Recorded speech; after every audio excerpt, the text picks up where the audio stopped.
Hello everyone, this is Dalster and welcome back to another episode review for Dark Side of the Ring. Vice just released the first episode of the sixth season, and this one focuses on the Hell in a Cell match between Mick Foley and The Undertaker.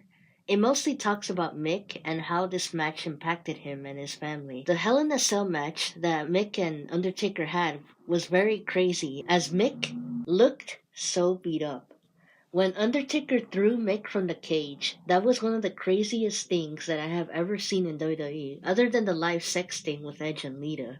Gross. I managed to watch the match before WWE Network had shut down, and it was very intense as Mick could have died from it. Supposedly one of his teeth was loose as I thought it was cotton or something.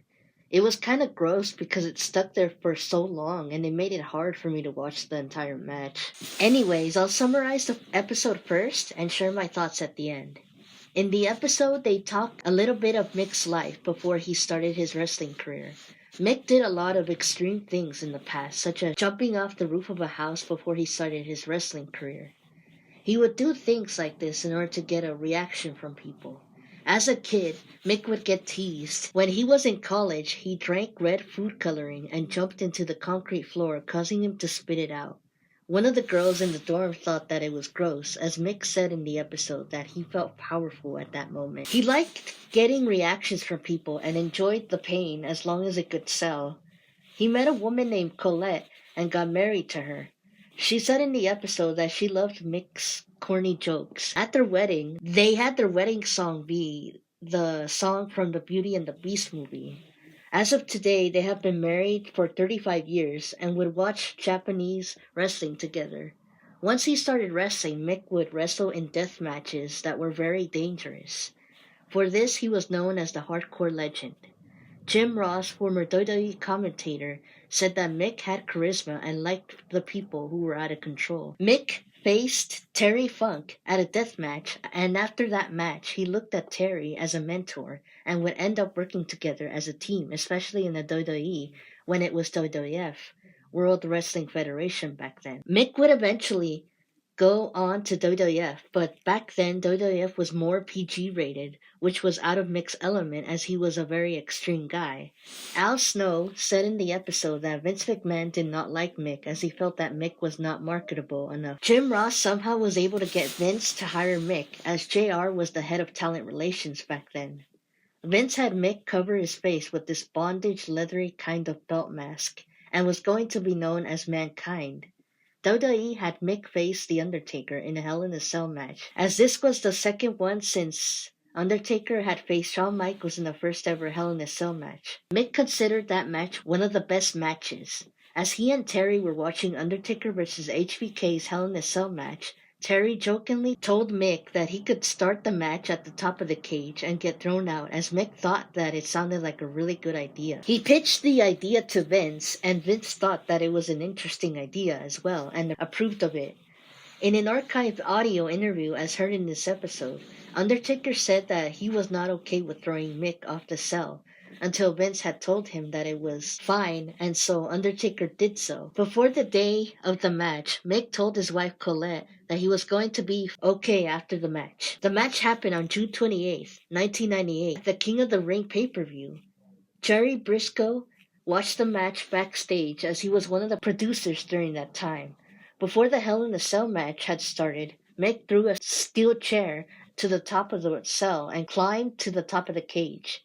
Mick said in the episode that he was very scared of heights. Once Undertaker's entrance had hit, the arena got dark as Foley was on top of the cage.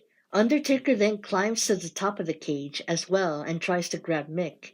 While up high, Mick wondered how he was going to climb down the cell without ruining his career, as a mistake could lead to it. One fan in the match can be heard telling the wrestlers to not fall. Jim Cornette said in the episode that the top of the cage had zip ties holding the cage. In the match, Mick mentioned how he can feel the zip ties rip apart as he tried to suplex The Undertaker.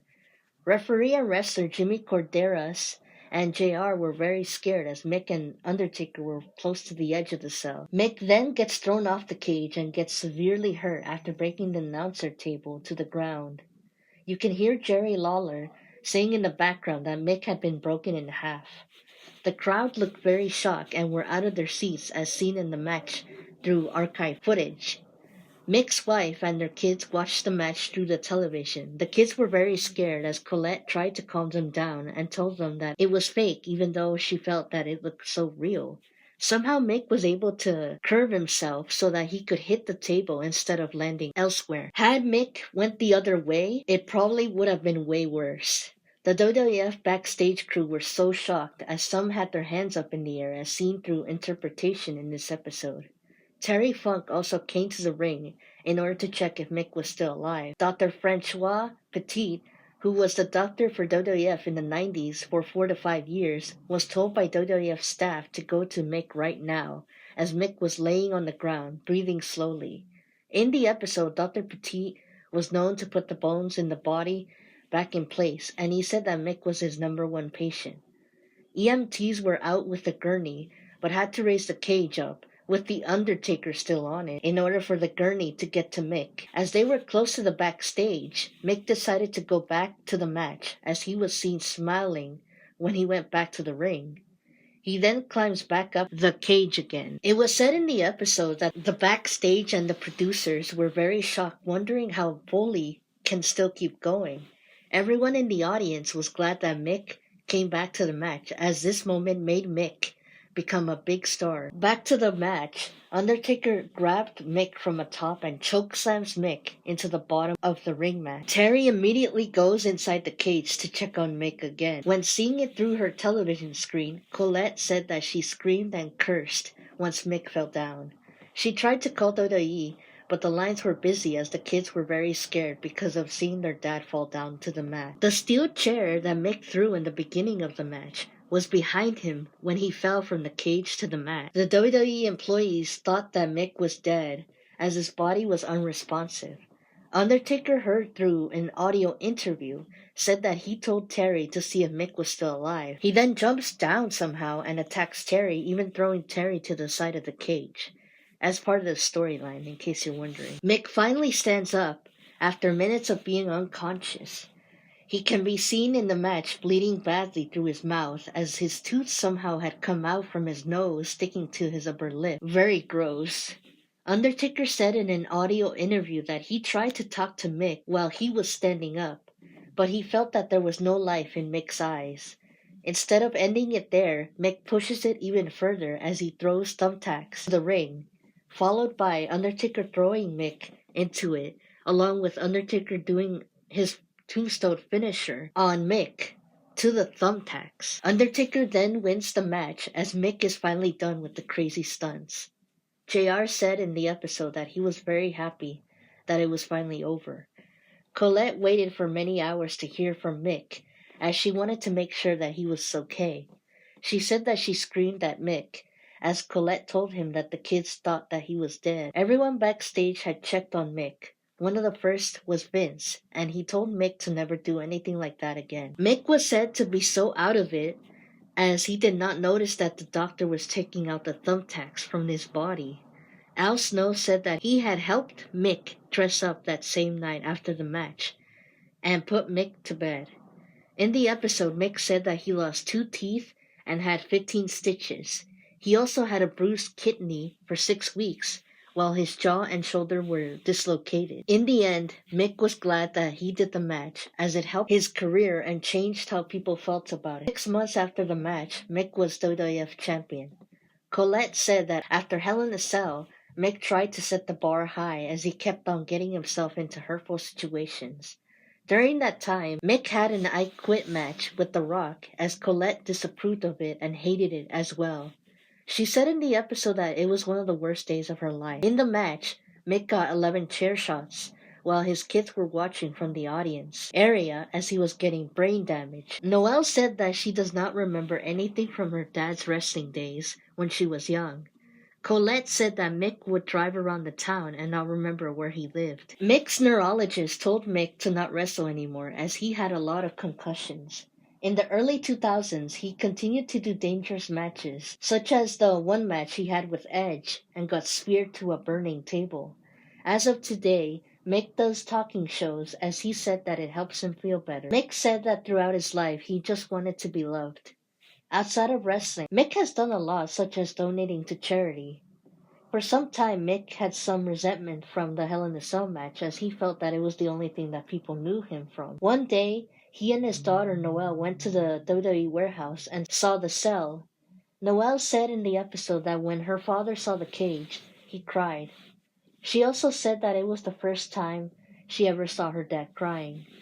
Interviewers for this episode are Mick Foley, Jerry Briscoe, Jim Cornette, Jim Ross, Noelle Foley, daughter of Mick, Mickey Foley, son of Mick, Colette Foley, wife of Mick, Al Snow, Jimmy Corderas, and Francois Petit, former WWF doctor.